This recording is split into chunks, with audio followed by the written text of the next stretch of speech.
जय गुरु जी, शुक्राना गुरु जी, सारी संगत जी को जय गुरु जी। ओम नमः शिवाय। शिव जी सदा सहाय। ओम नमः शिवाय। गुरु जी सदा सहाय। शिव पुराण श्री रुद्र संहिता 15वां अध्याय।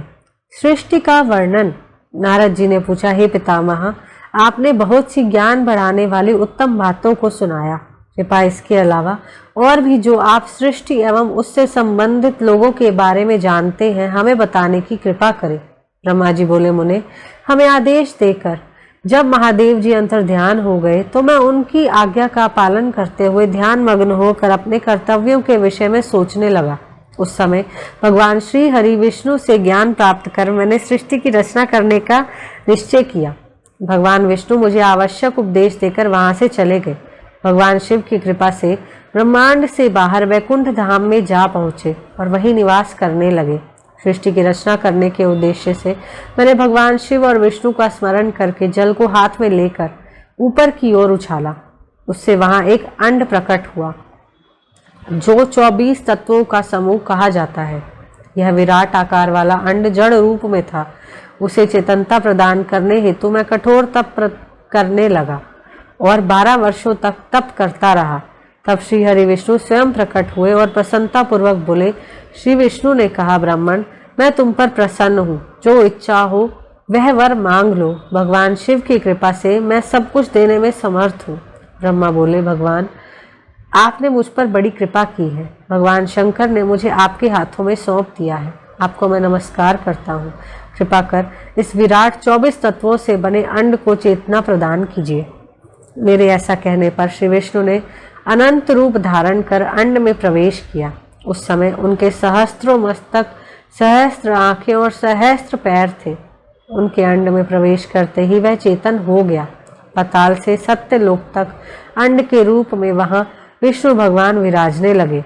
अंड में विराजमान होने के कारण विष्णु जी वैराज पुरुष कहलाए। पंचमुख महादेव ने अपने निवास हेतु कैलाश नगर का निर्माण किया। देवर्षि, संपूर्ण ब्रह्मांड का नाश होने पर भी वैकुंठ और कैलाश अमर रहेंगे, अर्थात इनका नाश नहीं हो सकता। महादेव जी की आज्ञा से ही मुझ में सृष्टि की रचना करने की इच्छा उत्पन्न हुई है। अनजाने में ही मुझ में तमोगुणी सृष्टि की उत्पत्ति हुई, जिसे अविद्या पंचक कहते हैं। इसके पश्चात भगवान शिव की आज्ञा से स्थावर संज्ञक वृक्ष, जिसे पहला सर्ग कहते हैं, का निर्माण हुआ, परंतु पुरुषार्थ का साधक नहीं था। अतः दूसरा सर्ग तिर्यक श्रोता प्रकट हुआ। यह दुखों से भरा हुआ था। तब ब्रह्मा जी द्वारा ऊर्ध्व श्रोता नामक तीसरे सर्ग की रचना की गई। यह सात्विक सर्ग देव सर्ग के नाम से प्रसिद्ध हुआ। यह सर्ग सत्यवादी तथा परम सुखदायक है। इसकी रचना के उपरांत मैंने पुनः शिव चिंतन आरंभ कर दिया। तब एक रजोगुनी सृष्टि का आरंभ हुआ जो अर्वाक श्रोता नाम से विख्यात हुआ। इसके बाद मैंने 5 विकृत सृष्टि और 3 प्राकृत सर्गों का जन्म दिया। पहला महतत्व, दूसरा भूतों और तीसरा वैकारिक सर्ग है। इसके अलावा 5 विकृत सर्ग हैं।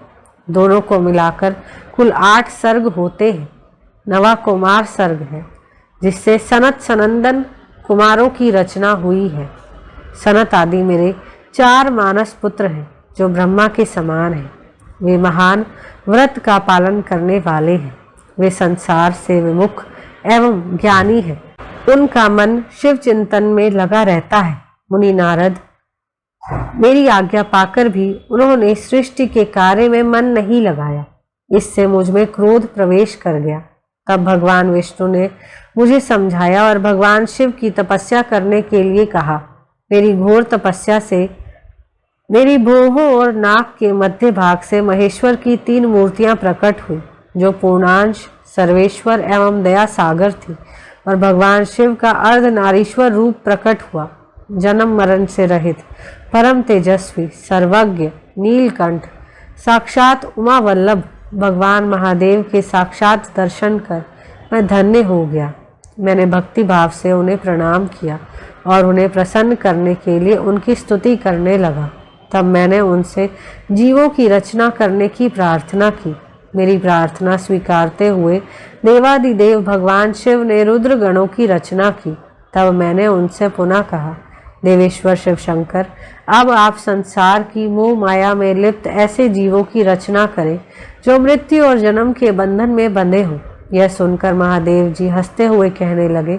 शिव जी ने कहा, हे ब्रह्मा, मैं जन्म और मृत्यु के भय में लिप्त जीवों की रचना नहीं करूंगा, क्योंकि वे जीव संसार रूपी बंधन में बंधे होने के कारण दुखों से युक्त होंगे। मैं सिर्फ उनका उद्धार करूंगा, उन्हें परम ज्ञान प्रदान कर उनके ज्ञान का विकास करूंगा। हे प्रजापते, इन जीवों की रचना आप करें। मोह माया के बंधनों में बंधे इस प्रकार के जीवों की सृष्टि करने पर भी आप इस माया में नहीं बंधेंगे। मुझसे इस प्रकार कहकर महादेव शिव शंकर अपने पार्षदों के साथ वहां से अंतर ध्यान हो गए। यहीं पर शिव पुराण श्री रुद्र संहिता का 15वां अध्याय समाप्त होता है। जय गुरु जी।